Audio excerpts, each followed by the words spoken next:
The dispatcher went silent. I could hear the hum of the line, the faint scratching of a pencil, then nothing.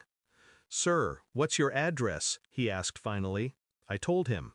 He hesitated. I heard the breath catch in his throat. "That's impossible," he said quietly. "We have units there now." I frowned. "No one's here. I'm standing in the kitchen." Another pause, longer this time. I could almost feel him recalculating, weighing what to say. "I know," he whispered. "They're processing a crime scene. The victim's body was found in your bedroom." The world shrank to static. I could taste metal in my mouth. The smell of burnt coffee filled the air. I pressed the phone to my ear, unable to breathe.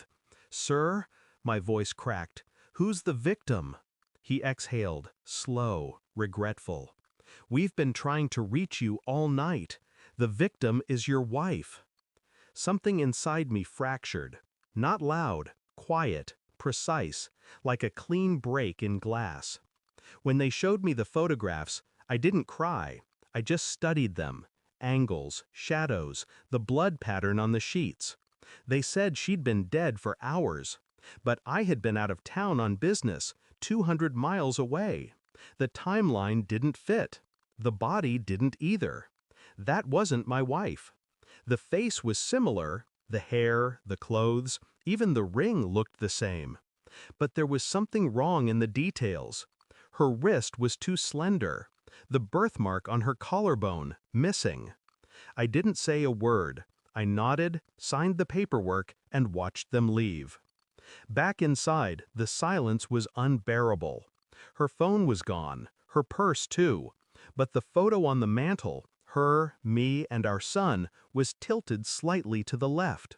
She always left it straight. Always. That's when the dread turned into understanding. She wasn't missing, she had vanished.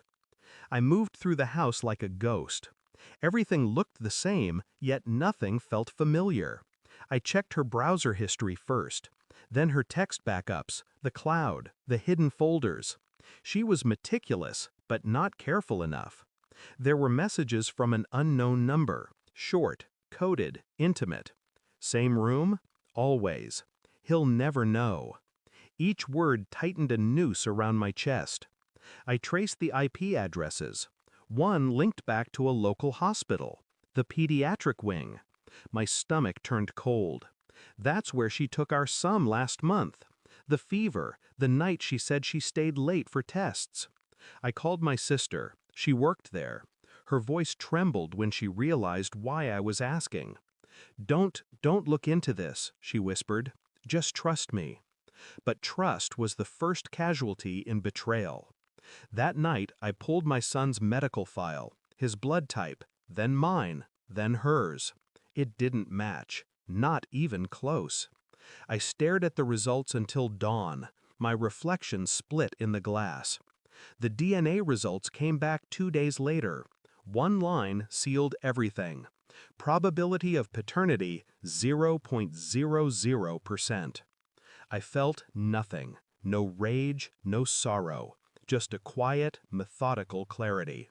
I printed the report, folded it once, slid it into her favorite book, the one she always kept by the bed. When she finally returned, pretending to cry, pretending to be frightened, I simply watched. She hugged our son too tightly, avoided my eyes. "I don't know what happened," she whispered. "Someone broke in." Her voice cracked on cue.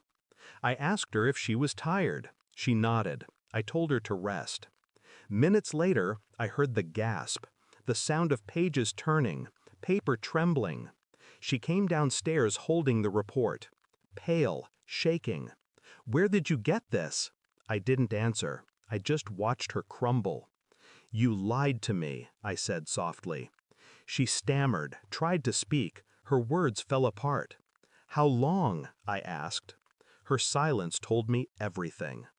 I stood, calm, deliberate, picked up my jacket, my keys, walked past her without looking back. At the door, I paused. "You should tell the police who the body really is, before they realize you're not dead." Her breath hitched. What are you going to do?" I met her eyes for the first time. "Nothing," I said. "You've already done enough." Then I left her standing in the quiet ruin she'd built herself. I drove until the city lights disappeared in the rearview mirror. The night air tasted like freedom and rot. I pulled over near the river, watched the water twist under the moonlight. Somewhere behind me, the life I thought I had was decomposing, quietly, efficiently. I felt no pity, only the precision of closure. Betrayal isn't a storm. It's erosion, slow, invisible, absolute. I learned that truth doesn't heal, it amputates. And as the first light crept over the horizon, I realized something simple, final. She wasn't the one who died that night. I was. And somehow, I was fine with it. Thanks for watching. Don't forget to like, share, and comment.